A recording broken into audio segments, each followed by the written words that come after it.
Okay, it seems to be turning smoothly now. We got our bolts on there. We're going to put blue Loctite yet because we want to make sure, double check to make sure this is actually good. So you can see here it's still off a little bit from the side here, but we're waiting on putting tension in our cam chain tensioner, and it should drag it in a little bit more. We tighten it down. You can see how securely it's tightened. There we go. And then we want to also double check to make sure you can see where the lobes are at. It's spinning freely as well, so we want to make sure it's still top dead center. So you can see on the flywheel here.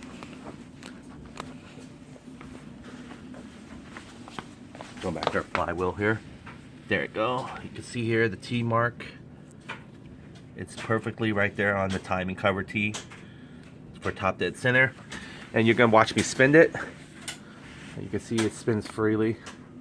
I was worried about that little crunch chain that we made because, again, so you can see there, everything's just spinning. You can see the lobes, see the pistons being actuated. Okay, see, it's not getting stuck anymore. So everything's spinning. Sometimes it spins freely than other ones, putting the same amount of spinning pressure consistently. There you go. That's it. So I think our Chinese, you see the ball bearing is the one actually doing all the work here inside. The housing is pretty much clamped on by the, oh sorry, you can't probably see from the wiring. See there. See the bearing spinning. The only thing that's clamping it down on the outside of the bearing is its camshaft holder, rocker arm assembly. But yeah, everything's spinning, so very pleased on that part.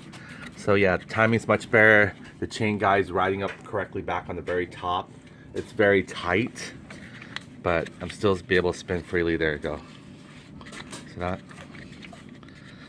not like a power steering, that's for sure, but it still beats when it was actually really hard. I'm not sure what that was. Maybe it was a glitch in the chain or something that clenched up and needs to get straightened out. So it did that for us, so we're good. The more spin, the more the chain's gonna break in. So we don't have to worry about too much. Hi! Hi! Say hi! Hi! Say hi with a smile. That's my niece there. Okay, so there we're good. We're good, we're good. So we're gonna go and get this all situated here. Now she's gonna come and play because we triggered the friendly move. Alright, come on. Give Pooh a hug. Give Pooh a hug. Hug. Say hi. Okay, you can't go play outside. You have to ask your mom.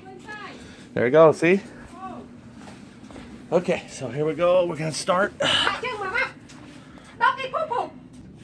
Okay, let me go and get this back to top dead center. That way I can go ahead and start torquing this down. And putting in our valve. So I'm gonna spin it again until it hits the T mark here.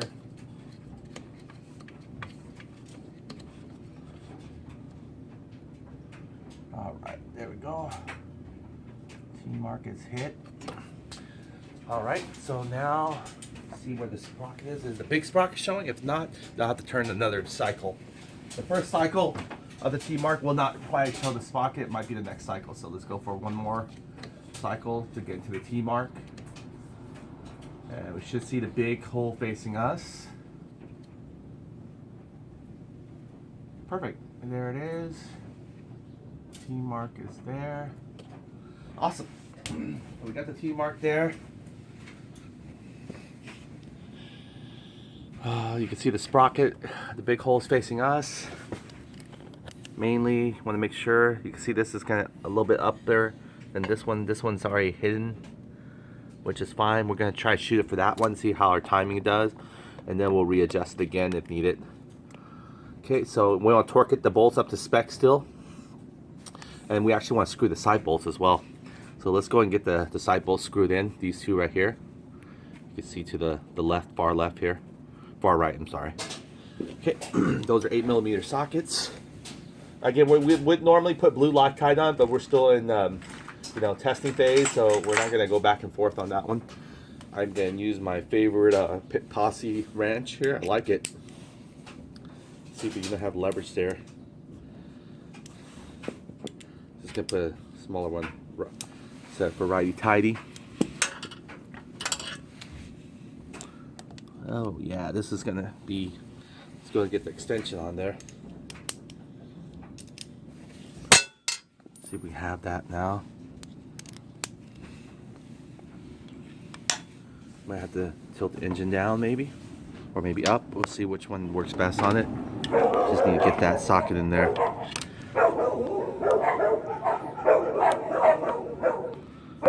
There we go. You guys can see it, not in the way. Alright, we're gonna tighten this down. Am I tightening it? I think I'm supposed to go right, so. I think I'm tightening it. Yeah, I'm tightening it. There we go. Hose in the way. You can tell it's tightening down. This will clamp the gasket a little bit more. Yeah, actually, you know what? I might want to save my Posse tool just ever in case. I'm not sure if it's built for, you know, a little bit more stronger torque. So let me go and switch back my to my regular ratchet set here. I like it so much, I don't want to use it up if I need it for the cam chain breaker.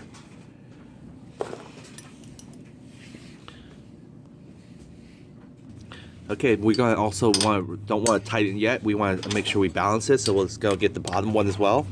I'm sure you can see the bottom one here. That little guy right there. You have to go from the bottom, or certain angle will grab it.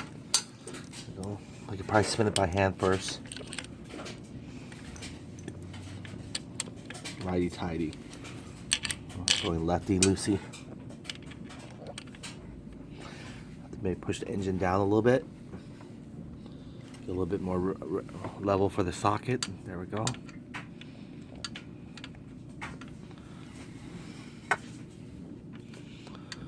Alright, so let's go and put our socket and drive it in a little bit. Kind of rock it a little bit.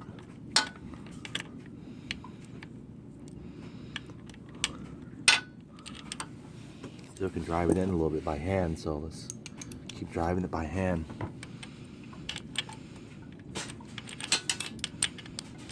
Yeah, this is very important, these two bolts here. This is what prevents your cam chain from not leaking oil on here. It forces the gasket on this side to be sealed off where your cam chain. So the oil only comes directly from the engine straight to the rocker arm. It doesn't mix into the combustion chamber where the cylinder valves expose with the piston. So that's only for gasoline to enter gas and air and spark to create your combustion. So these ones will seal off where the cam chain, and the cam chain, everything plays a very important role. It looks like they're very needed to work accordingly.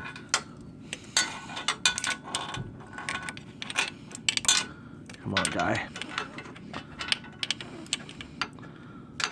A little bit of an angle and push down. Get a little bit of leverage now.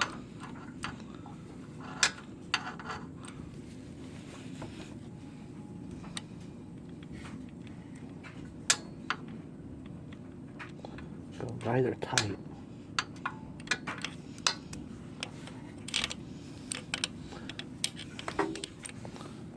Hard to get to, but it's coming. Right tighty here.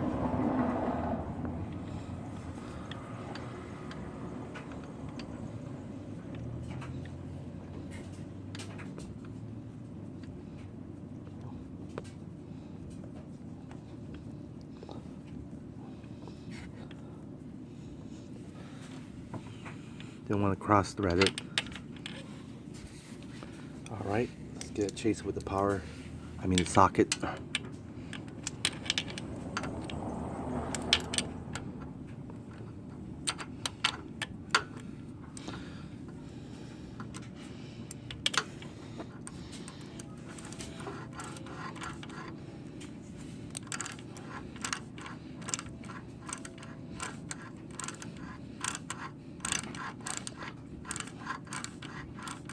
Okay, feel it tight now.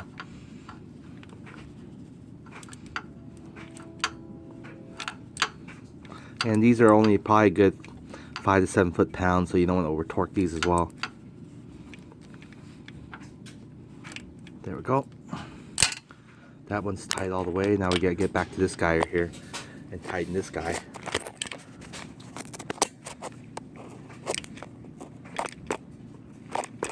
There we go. That should be good. Someone's digging into his own aluminum body there. Alright, so everything's pretty tightened down. Now we're going to get our torque tool again and tighten this one to spec. So 25 foot-pounds, or, I'm sorry, not 25 foot-pounds. Probably 12, 15 pounds. And that takes a 12 millimeter.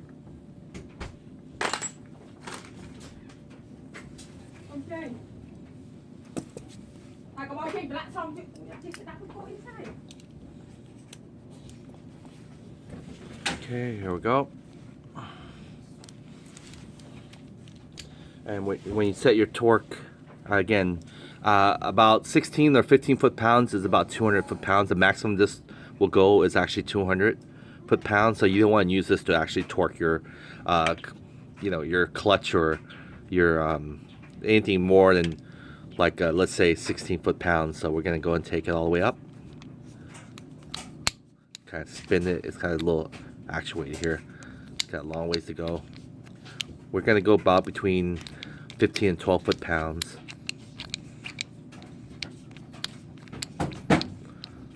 Okay, and that's equivalent to about maybe a good like 180 or 190. So we're gonna go there right now. It's almost there. See that? There we go. Okay, so we're here almost.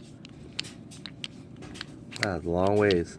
What it is like it compresses the spring, so it makes it harder for it to pretty much feel the tension when it's at that torque level. There we go. So this is about 184. Got the 4 here. So we're gonna go ahead and torque it now. So this is about equivalent to about, I say about 14 and a half maybe. There we go. That's how you hear it.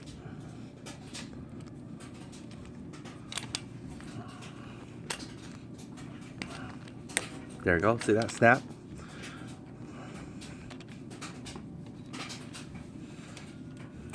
And you can't really tell until you actually really put it in there to see where it snaps. There it goes.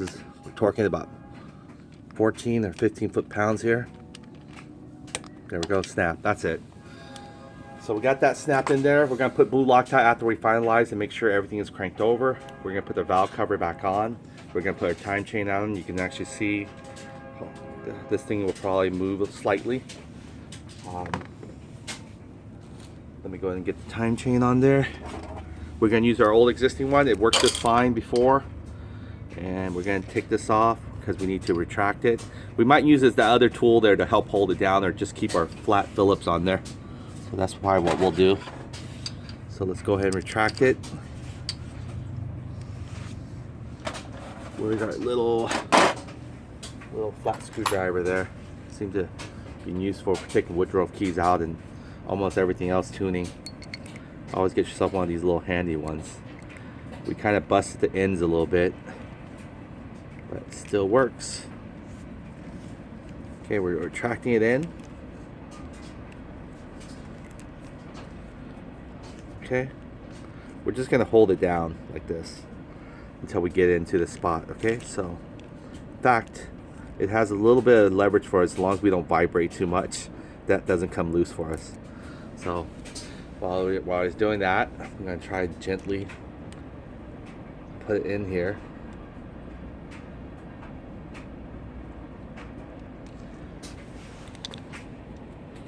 I want to show you how much it already has tension already, that it's not even letting it fit the look at that right there. That's where it's sitting in comfortably.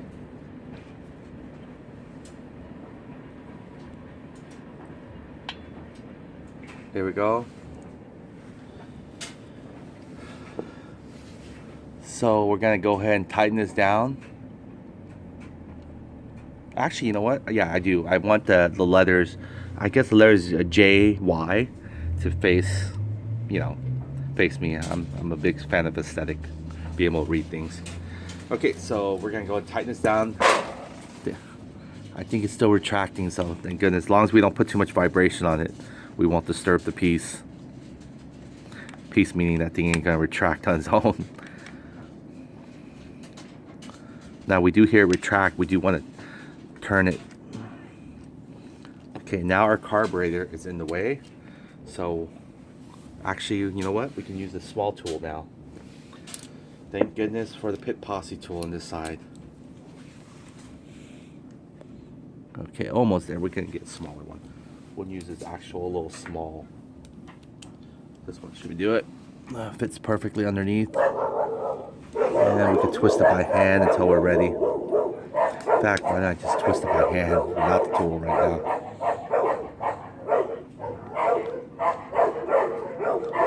Okay.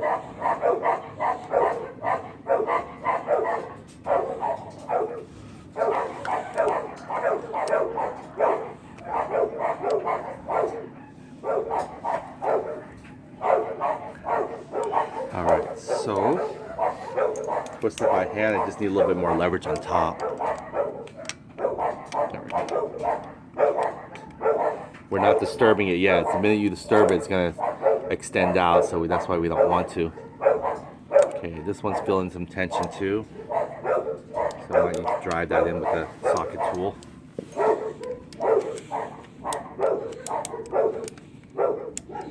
I think so far so good. Now it's loose again, so we gotta spin it freely with our hand. Now it's tight again. Alright, so this guy needs the same thing. We got a hand.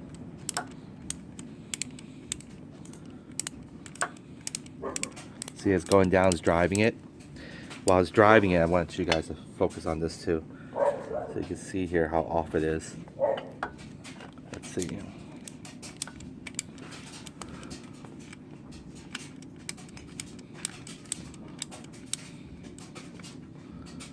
Okay.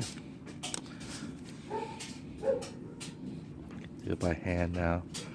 Back to tool. Just I wish there was a socket that was sensitive enough to determine if you can do it by hand yet or tool yet or. Okay.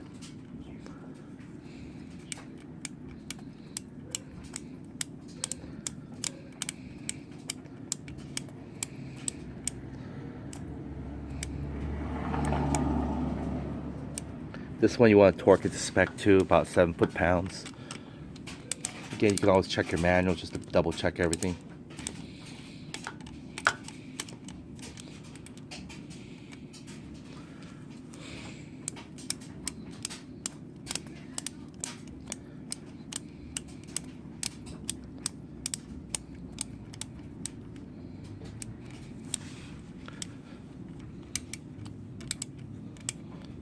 There we go.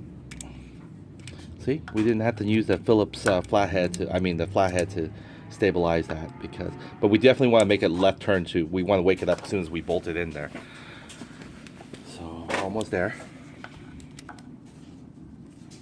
Again, I don't think this is actually a good wrench for heavy duty, so we want to keep it for our chain breaker tool only. So we want to just keep it intact.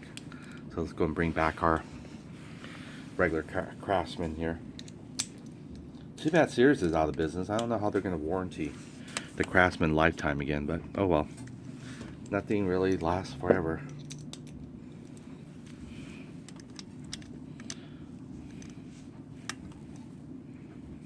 Okay.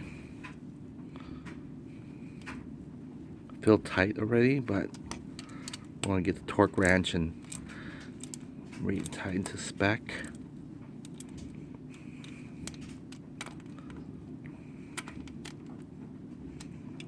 Not going anymore. It feels like it still has a lot more to go, but I want to make sure it's not doing anything weird or damaging to the.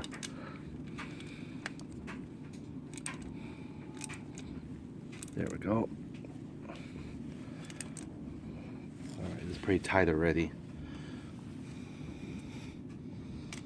Give it a little bit more. There we go. It's not going anywhere. Alright, so that's pretty good tight. And then we'll trace it back with the torque wrench to make sure. So we're going to adjust the torque wrench back to about 7 foot-pounds is probably equivalent to 84 inch-pounds. So we're going to go ahead and put it back to 84 inch-pounds.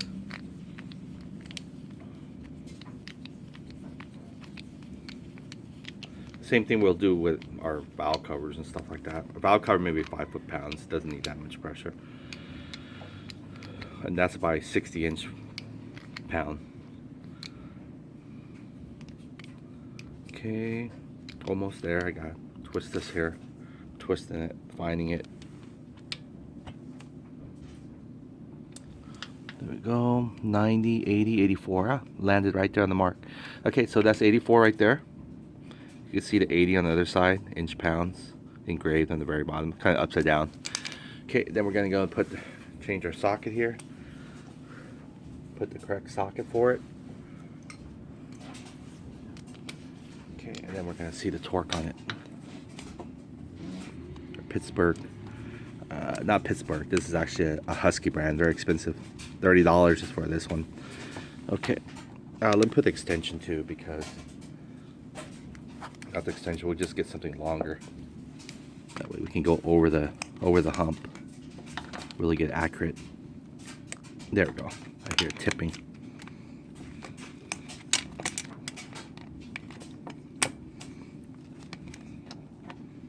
There we go. Click. So we're good. It probably might be a little bit over tight, but it's secure there. Okay, then we want to make sure we inspect our O-ring. It's not dry and cracked. Blow everything out. You ever seen the top of an intake manifold? What's inside? This is right there. You'd see it's a nice clear day, so you can probably see it. There you go. You see pretty much one of the chambers, pretty much our intake, where it mixes the fuel. It goes, air and fuel goes in there, it brings it out to the spark plug and everything else. That's why they call it intake valve. It intakes the carburetor fuel and air mixture, whatever portion it is, and puts it in there, and then it mixes it with the spark and it creates the combustion. Hits the piston, rocks back and forth, which turns a bunch of gears here, turns your front rear wheel eventually with the CVT setup. So that's how the whole system seems to lay out. Okay, here we go.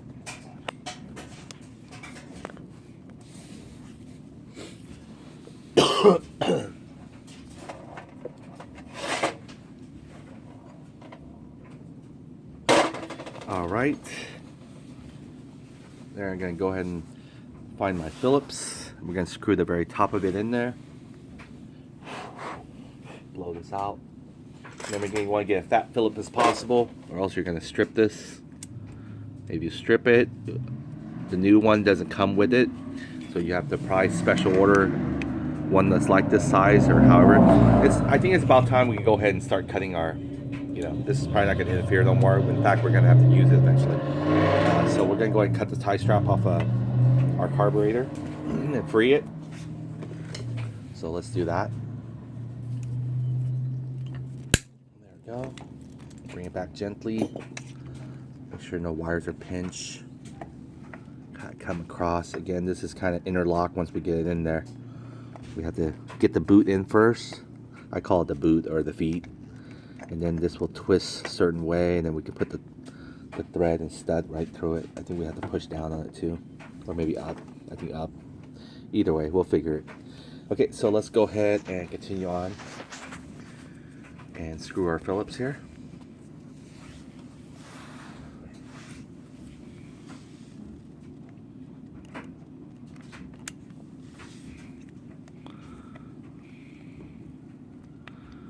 All right.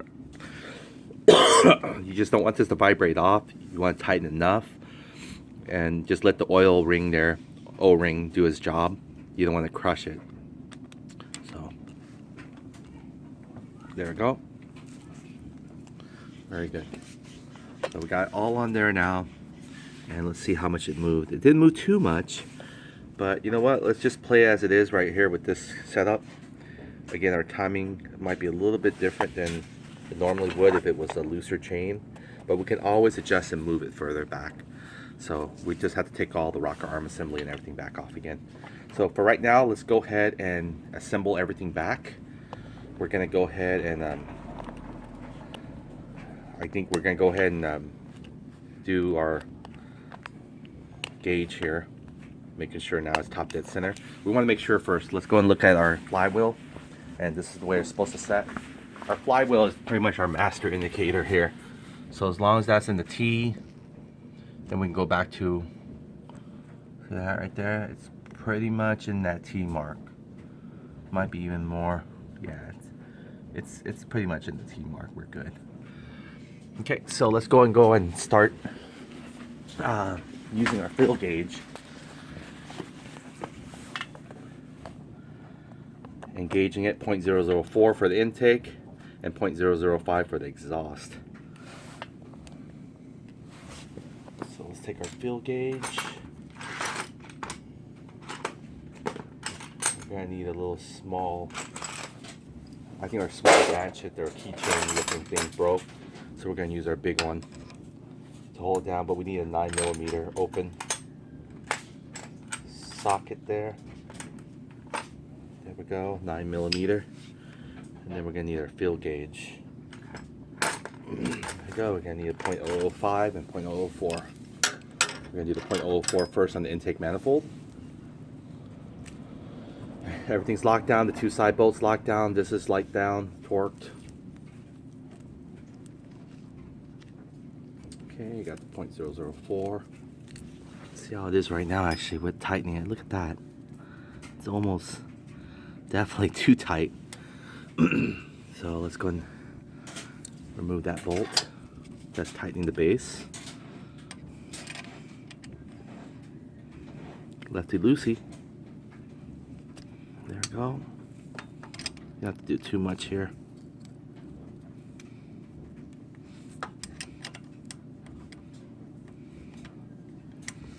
Get our fill gauge in there, we're good. There we go.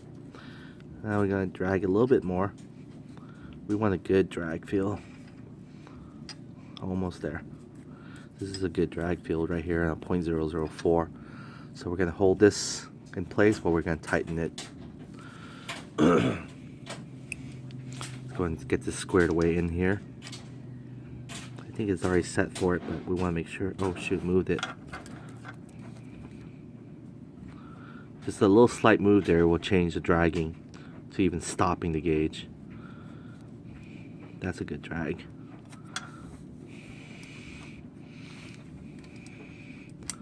Okay, I'm gonna go ahead and stabilize this. I'm gonna turn the base, or turn the nut, the big nut.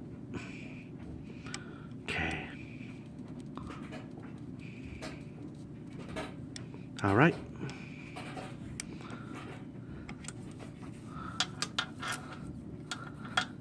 Still a little loose.